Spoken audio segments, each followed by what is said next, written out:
Nakapasok ka na ba sa isang haunted house? Kung wala pa, isi-share ko sa'yo yung isang bahay dito sa Negros, sa Silay City.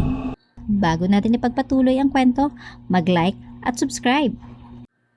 Bro, kung haunted house trip ang hanap mo, huwag ka na lumayo sa Silay. Balay Negrense mismo, sapat na. Ang ganda niya sa umaga, parang postcard.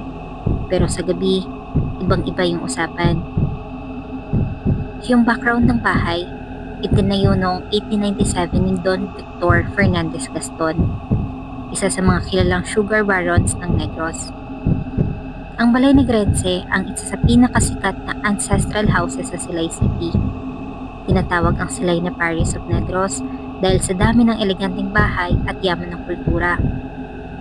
Dalawang palapag, malaking bintana, maluwag na sala at beranda.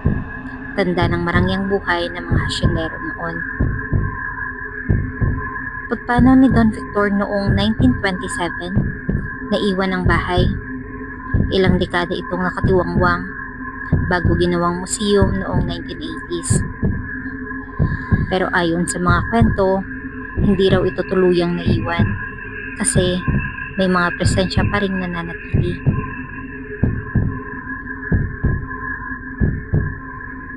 Sabi ng iba, may matandang babae sa veranda. Madalas makita ng mga dumadaan, nakasilip lang, kapag nilapitan, biglang naglalaho. Meron ding may mga batang tumatakbo sa second floor, may mga hakbang, tawanan, at takbuhan kahit sarado na ang museo. May piano na tumutugtog mag-isa, matagal nang hindi ginagamit ang lumang piano, pero may naririnig daw na tugtog sa gabi. At minsan, boses ng lalaki. Parang may amo na naguutos. Sabi ng iba, baka si Don Victor mismo. May mga kwento din ng lokal at ang guard na ayaw mag-isa sa second floor. Isang janitor raw ang tinapik sa balikat. Paglingon niya, wala namang tao.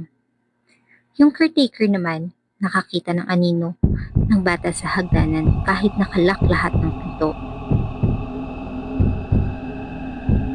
Meron ding mga personal na karanasan ng mga bumibisita. Bro, nung nag-tour kami doon, swear, habang nasa sala kami, biglang may umugong na piano keys.